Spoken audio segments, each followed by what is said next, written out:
Assalamualaikum warahmatullahi wabarakatuh. Bismillahirrahmanirrahim. Alhamdulillahi wa kafa. Wassalatu wassalamu ala nabiyil habibil mustafa Sayyidina wa maulana Muhammadin afdalil wara wa ala alihi wa sahbihi wa man ihtada. Subhanaka la ilma lana illa ma 'allamtana innaka antal alimul hakim wa la hawla wa la quwwata illa billahil aliyyil azim. In uridu illa al-islah mastata'tu wa ma tawfiqi illa billah alayhi tawakkaltu wa ilayhi unib. Wa ba'd. Para alim ulama, guru-guru kita yang kita muliakan, bapak-bapak, ibu-ibu, jamaah kajian Islam Masjid Raudhah, tepatnya di malam 1 Hijriah 1442 yang dimuliakan Allah ini. Semoga kita semua senantiasa termasuk di antara hamba-hamba Allah Subhanahu wa ta'ala yang setiap saat kesalahan kita diampunkan Allah, yang setiap saat aib-aib kita ditutupkan oleh Allah Subhanahu wa ta'ala, yang setiap saat kita diperbaiki oleh Allah Subhanahu wa ta'ala, hingga kita termasuk di antara hamba-hamba yang diridhai oleh Allah Subhanahu wa ta'ala. Amin ya rabbal alamin. Malam hari ini kita melanjutkan kajian kita membacakan kitab Al-Hikam Al-Ata'iyah di Sayyidi Ahmad Ibn Ata'illah As-Sakandari Qaddasallahu sirrah. Mungkin hikmah yang ke-60 atau ke-61. Qala radhiyallahu ta'ala anhu, berkata Sidi Ibn Ata'illah, semoga Allah meridainya, ma qadaka syai'un mithlul wahmi. Singkat dan padat hikmah dari pesan beliau ini. Ma qadaka syai'un mithlul wahmi atau mithlul wahmi. Tidak ada yang menggiring engkau seperti waham menggiringmu, yaitu angan-angan kosong. Betapa hebatnya angan-angan kosong ini menggiring kita. Karena itu kita wajib berhati-hati. Al-wahmu, kata Sidi Ibnu Abbad An-Nafari, pensyarah kitab ini, al-wahmu, waham adalah amrun adamiyun, sesuatu yang sebenarnya tidak ada. Al-adam, tidak wujud, tidak ada. Wa huwa dhiddul haqiqatil wujudiyah, lawan daripada hakikat wujud. Waham ini sesuatu yang tidak ada, lawannya ada, hakikat keberadaan. Wan nafsun naqisatu inqiyaduha ilal umuril wahmiyatil batilati. Sedangkan nafsu yang rendah, yang banyak kekurangan, inqiyaduha, tunduknya ia, ilal umuril wahmiyah al batilah, kepada perkara-perkara yang sifatnya angan-angan, khayalan tingkat tinggi, al batilah, yang batil, yang palsu. Ashaddu inqiyadiha, ashaddu min inqiyadiha. Wan nafsun naqisatu inqiyaduha ila al-umuril wahmiyatil batilati ashaddu min inqiyadiha ilal haqa'iqi tsabitati. Nafsu yang rendah yang punya kekurangan ini tunduknya ia kepada perkara-perkara yang bersifat angan-angan kosong yang palsu lebih berbahaya daripada tunduknya ia kepada haqa'iq ats-tsabitah liwujudil munasabah bainahuma, daripada tunduknya ia daripada kebenaran yang pasti karena ada kesamaan antara keduanya. Nafsu yang rendah yang penuh kekurangan, jika dia tunduk kepada waham, angan-angan kosong, lebih daripada tunduknya dia daripada kebenaran yang pasti, liwujudil munasabah bainahuma, karena memang ada keserupaan antara keduanya. Ini nafsu bingung untuk menentukan wahamkah atau kebenarankah. Namun jika dia tunduk kepada waham, kepada angan-angan kosong, itu lebih berbahaya jika dia mengikuti al-haqa'iq ats-tsabitah.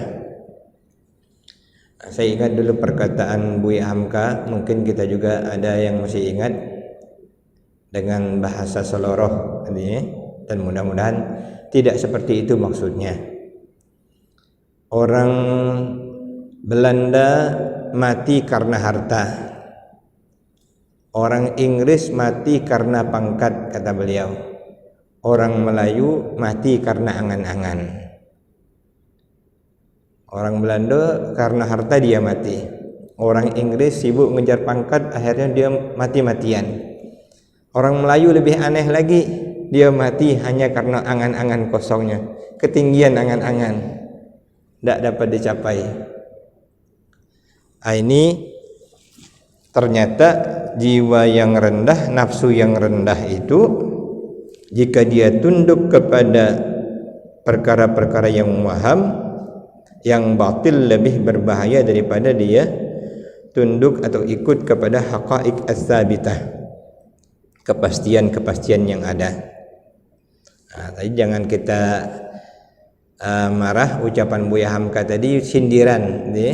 Jangan sampai orang Melayu mati dengan angan-angan, pangkat tak dapat, harta tak dapat, cuman karena angan-angan.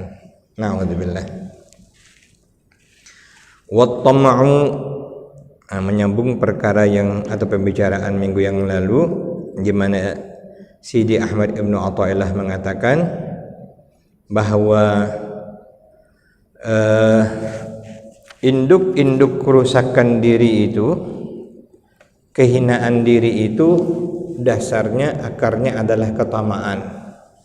Kaitannya dalam hal ini Ibn Ubbad An-Nafari menyebutkan dalam kaitan dengan waham, wat-tam'u fin nasi, ketamakan pada manusia, inqiyadun ilal awhamil batilati, merupakan wujud tunduknya nafsu kepada waham-waham yang palsu tadi. Tamak itu sebenarnya berangkat daripada tunduknya jiwa kepada waham-waham, angan-angan kosong yang palsu.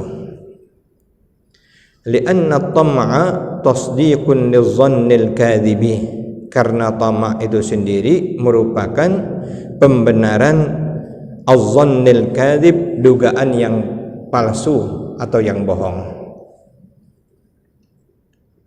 Jadi tamak itu berawal dari angan-angan kosong, tak ada ngukur diri.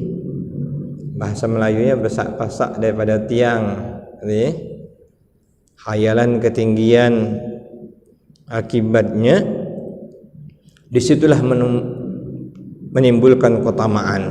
Sifat tamak itulah yang menjadi upaya untuk dapat merealisasikan angan-angan kosong tadi. Itu berawal dari ketamaan yang ada. Dan sifat tamak itu sendiri berawal dan merupakan tasdiq lizzannil kadhib, pembenaran daripada dugaan yang dusta. Wat-tama'u fihim, tam'un fi ghairi matma'. Tama' yang ada pada manusia tersebut adalah merupakan tama' yang tidak pada tempatnya, tak seharusnya, yaitu dengan mengikuti kecenderungannya tunduk kepada al-awham al-batilah atau al-kadhibah tadi. Karena itu beliau mengantisipasi, mewaspadai kita jangan sampai termasuk orang yang digiring oleh wahamnya, oleh angan-angan kosongnya. Dalam hadis Nabi bersabda, al-kayyisu, orang yang bijak, yang cerdas, man dana nafsahu, yang selalu mengintrospeksi dirinya. Ini malam tahun baru ini amalan kita yang paling baik adalah muhasabah, mengintrospeksi diri kita. Setahun ini banyak sekali kesalahan-kesalahan yang kita lakukan.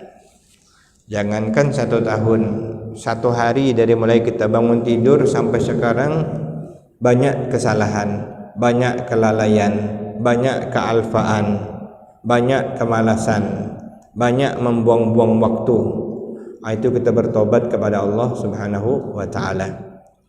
Apalagi dalam 1 tahun yang berlalu ini, kita jadikan untuk berkaca diri betapa banyaknya kesalahan kita yang tak pantas kita lakukan.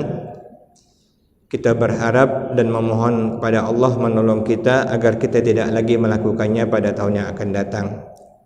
Kita berjanji pada diri kita berupaya akan menjadi yang lebih baik. Tentunya dari sisi agama yang paling utama, agar kita mendekatkan diri kepada Allah, memperbaiki diri kita agar tingkat ketakwaan kita lebih daripada tahun yang sebelumnya. Kalau kita ingat dari asar itu, kemungkinan rata-rata kita adalah orang-orang yang merugi. Man kana yaumuhu mithla amsihi fahuwa khasirun. Siapa orang yang hari ini sama saja dengan hari kemarin, dia orang yang rugi. Wa man kana yaumuhu khairun min amsihi fahuwa rahibun. Siapa orang yang hari ini lebih baik daripada hari yang lalu, dialah orang yang beruntung. Wa man kana yaumuhu syarrun min amsihi, barang siapa orang yang hari ini lebih buruk daripada kemarin, fahuwa halikun, dia adalah orang yang celaka. Mungkin banyak kita minimal yang rugi, sama saja tidak ada perkembangan. Tahun lalu begini juga, setiap hari tidak ada bertambah-tambah. Banyak kita ruginya. Mudah-mudahan Allah menolong kita, mengampunkan dosa-dosa kita dan menjadikan tahun mendatang ini lebih baik bagi kita dan lebih mendapatkan ridha Allah Subhanahu wa ta'ala. Amin ya rabbal alamin.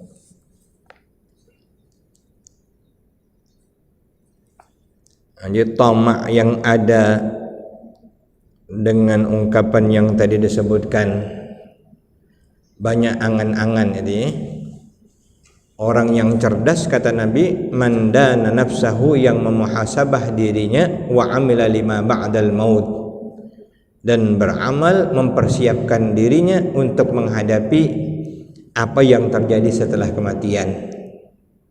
Mulai dari nak menghadap kematian, setelah kematian, malam pertama di dalam kubur, menunggu yaumul ba'ts, hari berbangkit. Begitu sangat mengerikan dan sangat mengkhawatirkan. Maka orang-orang yang cerdas akan mempersiapkan untuk hari itu.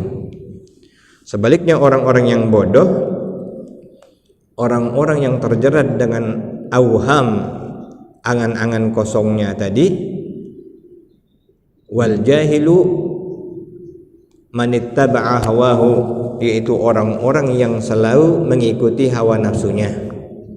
Wa tamanna 'alallahil amani, berangan-angan kosong terhadap Allah, namun tidak diiringi dengan kesungguhan dalam beramal dan bertakwa kepada Allah. Angan-angan mantap, nak mati husnul khatimah, nak jadi orang soleh, nak masuk syurga, tapi tidak mau belajar, tak mau beramal, tidak mau memperbaiki diri, tidak mau. Yang dendainya mantap. Ini orang-orang yang al-jahil, orang-orang yang bodoh, yang hanya terbelenggu dengan waham-waham yang kosong. Mudah-mudahan kita tidak termasuk dari kategori orang seperti itu. Wa arbabul haqaiqi, ahli-ahli hakikat, para awliya Allah, bima'zilin an hadha, jauh dari sifat tamak yang seperti ini. Jadi kalau ingin menjadi orang dekat kepada Allah, hindari sifat tamak yang tidak disukai oleh Allah Subhanahu wa taala. Salah satu bentuk tamak itu adalah orang yang banyak berkhayal tanpa amal, menginginkan dunia berlebihan, bahkan termasuk menginginkan akhirat tapi tidak mau beramal.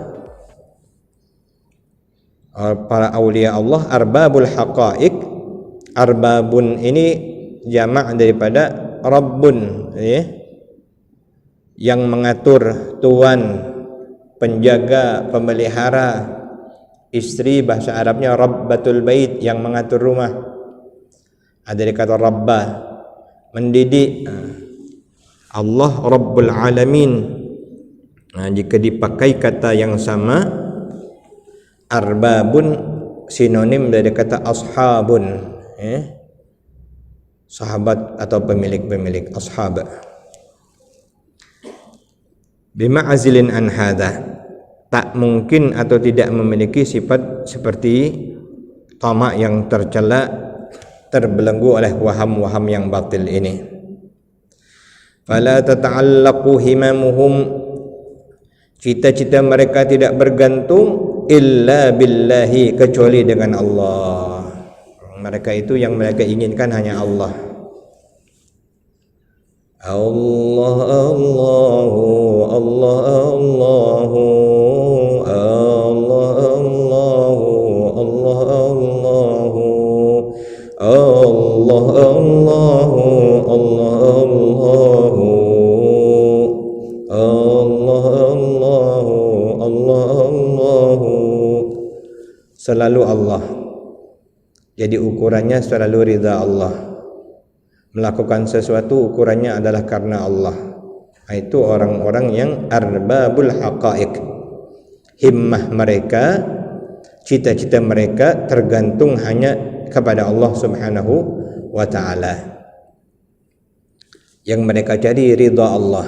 Ilahi anta maqsudi wa ridhaka matlubi. Kata Syekh Bahauddin Naqsyabandi, Tuhanku, engkaulah tujuanku dan ridhamulah yang aku inginkan. Wala yatawakkaluna illa alaih, orang-orang yang benar-benar memegang hakikat tersebut, yang mengerti dan memahami hakikat sesungguhnya kehidupan dunia ini adalah untuk menuju Allah, mereka tidak akan bertawakal kecuali hanya kepada Allah.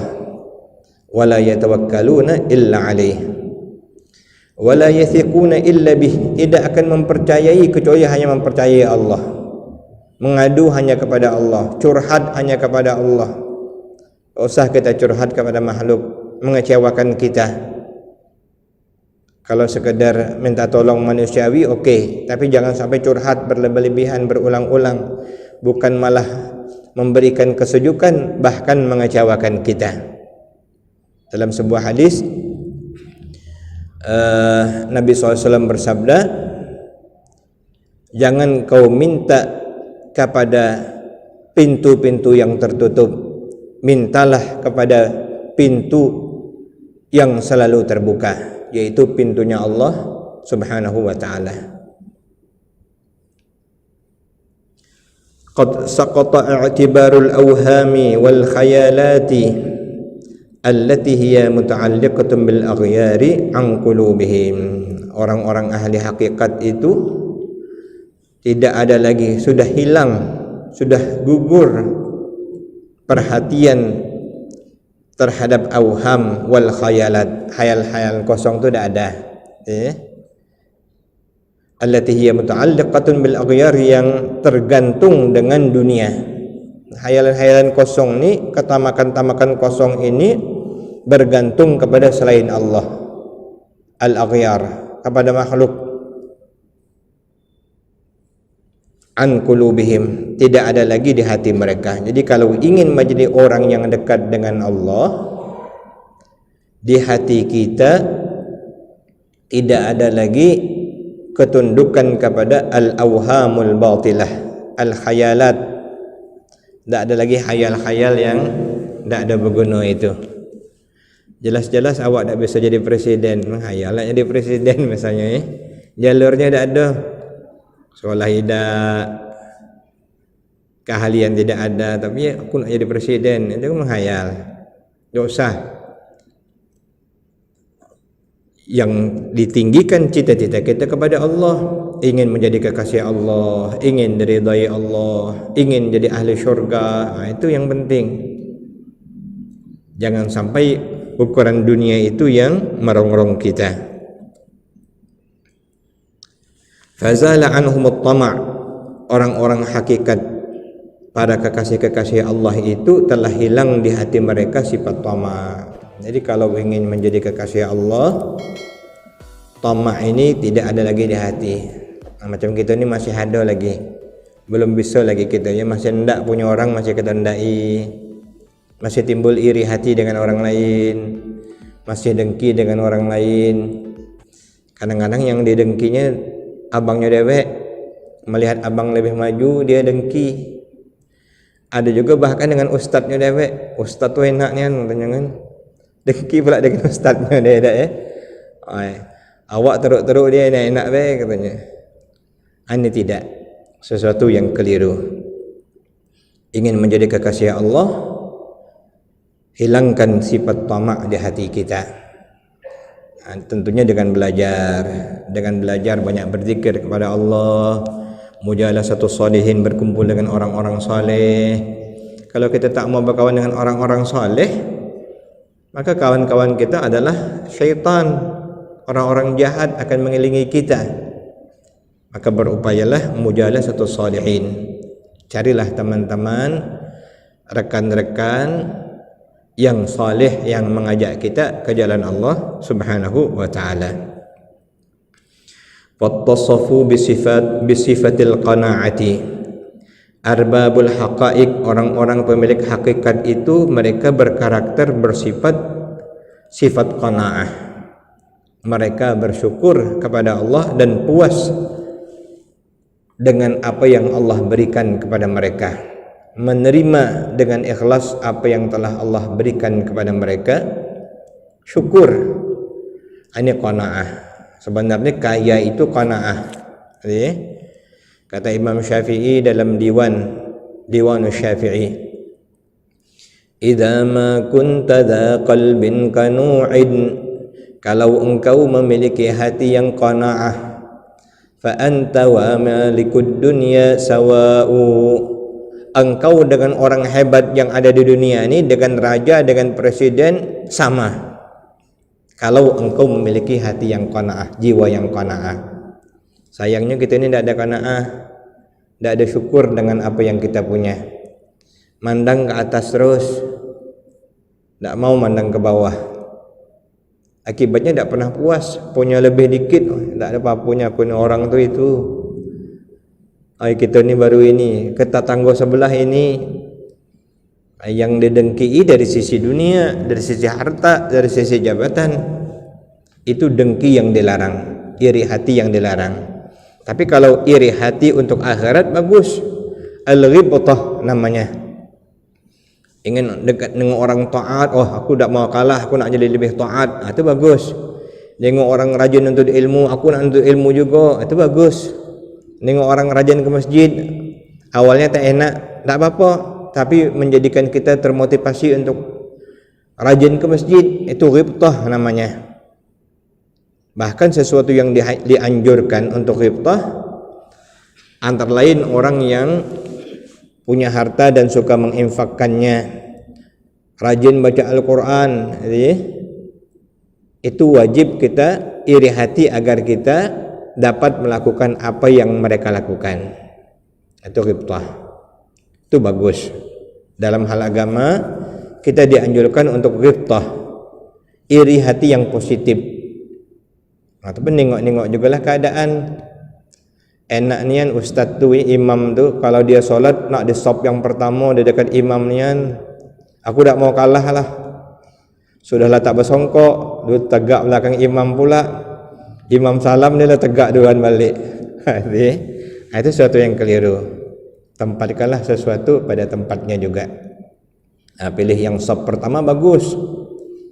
Kalau seorang tahu pahala sop yang pertama, niscaya mereka akan datang merangkak-rangkak, saking pentingnya. Cuman ada juga lah adabnya tadi. Kalau kita bukan imam, bukan pengganti imam, bukan orang yang dipercaya untuk menjadi imam atau menggantikan imam, janganlah ambil posisi belakang imam nian. Karena yang posisi tegak belakang imam tu yang kira-kira dia bisa maju. Andai imam batal, dia bisa maju. Ini kadang-kadang kita nak ngambil belakang imam tu juga misalnya, tapi tak apa-apa, itu tapi adab ya. Kalau kita mengerti adab, maka kita menyesuaikan. Ini cuman ini teori Pak ya. Berat. Saya pun berat, kita semua berat, tapi kita menginginkan seperti orang-orang dekat kepada Allah ini. Tak dapat banyak dikit lah. Kita upayakan hilangkan sifat tamak kita.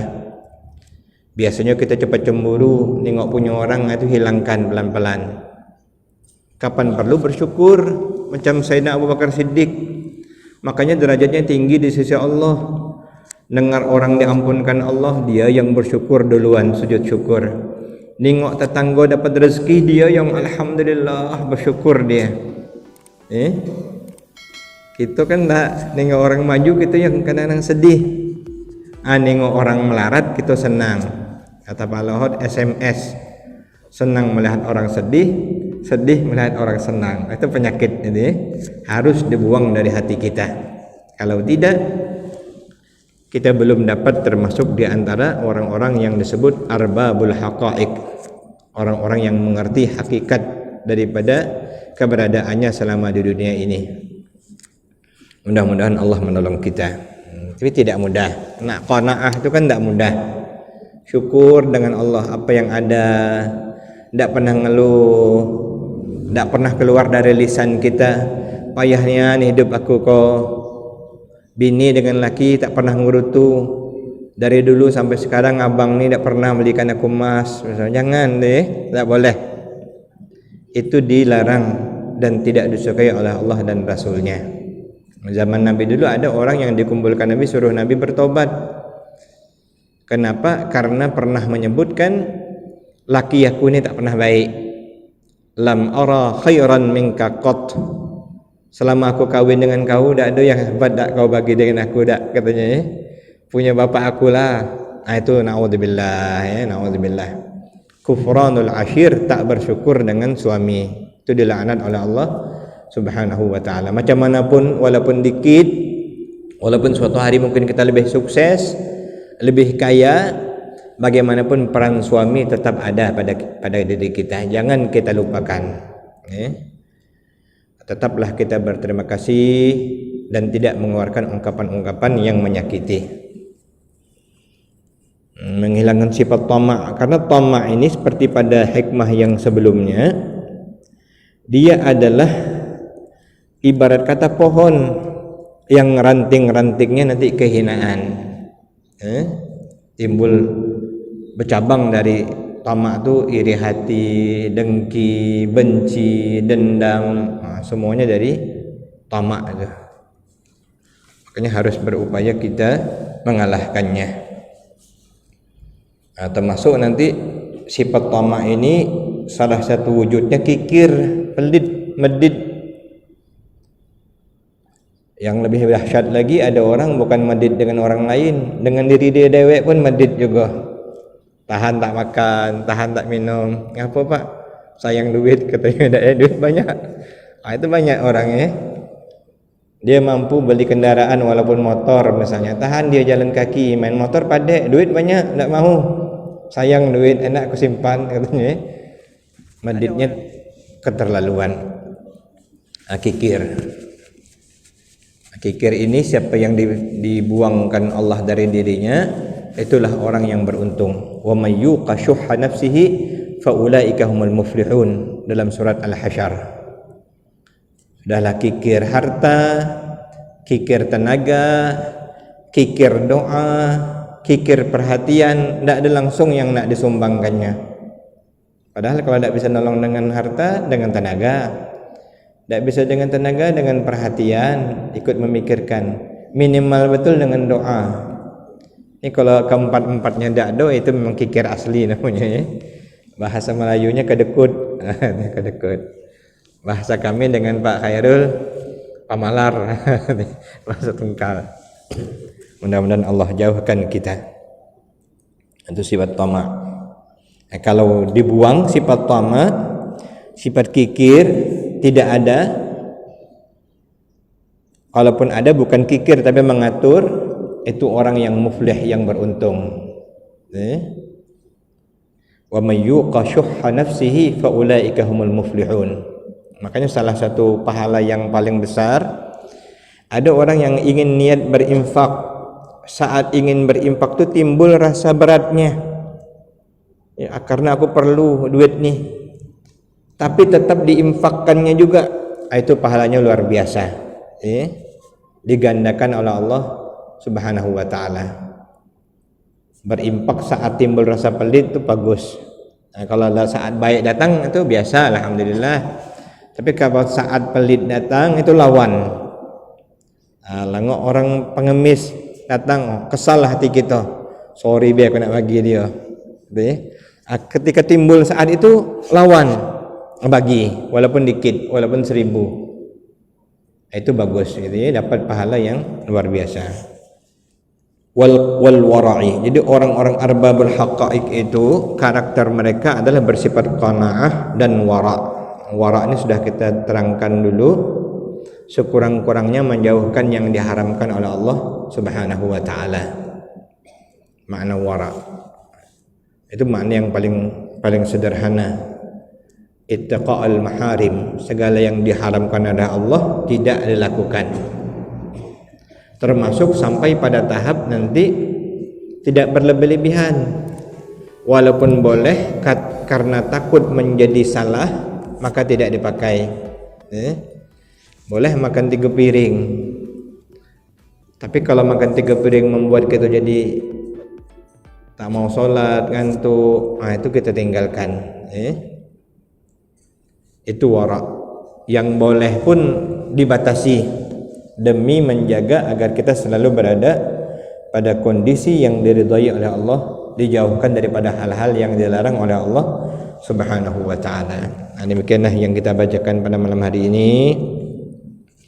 Kita berdoa kepada Allah Subhanahu wa ta'ala, Allah tolong kita, Allah buang sifat-sifat buruk dari hati kita, Allah isi dengan sifat-sifat yang terpuji, sehingga kita termasuk yang diridhai oleh Allah Subhanahu wa ta'ala.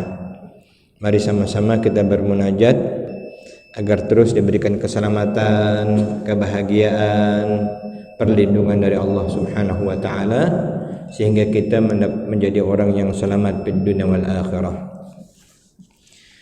Ala ya'lamu man khalaqa wa huwal latiful khabir, ya latifan bi khalqihi, ya aliman bi khalqihi, ya khabiran bi khalqi ultub bina, ya latif ya alim ya khabir, ya latifan bi khalqi, ya aliman bi khalqi, ya khabiran bi khalqi ultub bina, ya latif ya alim ya khabir, ya latifan bi khalqi, ya aliman bi khalqi, ya khabiran bi khalqi ultub bina, ya latif ya alim ya khabir, ya latifan lam yazal ultub bina fima nazal, إنك لطيف لم تزل ألطف بنا والمسلمين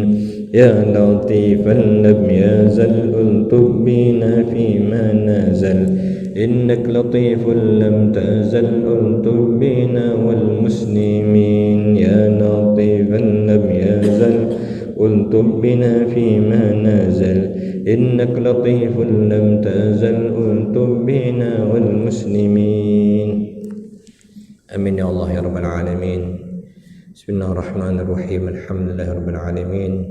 اللهم صل على سيدنا محمد صلاة طب القلوب ودوائها وعافية الأبدان شفائها ونور الأبصار وضيائها وقوت الأرواح وغذائها وعلى آله وصحبه وسلم تسليما كثيرا. يا محول الحال والأحوال حول حالنا إلى أحسن الحال. Wahai yang membolak-balikkan keadaan, jadikanlah keadaan kami menjadi yang lebih baik ya Allah. Allahumma ya muhawwil al-hal wal ahwal hawwil halana ila ahsanil hal bimannika wa karamika ya arhamar rahimin. Tub alaina taubatan nasuha, ampunkan segala dosa-dosa kami ya Allah. Terimalah taubat kami ya Allah. Wala tu'akhidna bidunubina, jangan kau hukum kami atas dosa-dosa kami. Waghfir lana dhunubana, ampunkan dosa-dosa kami ya Allah. Fa innahu la yaghfiru dhunuba illa anta, sesungguhnya tidak ada yang mengampunkan dosa-dosa melainkan hanya Engkau. Wa sallallahu ala sayyidina Muhammadin wa ala alihi wa sahbihi wa sallam walhamdulillahi rabbil alamin. Assalamualaikum warahmatullahi wabarakatuh.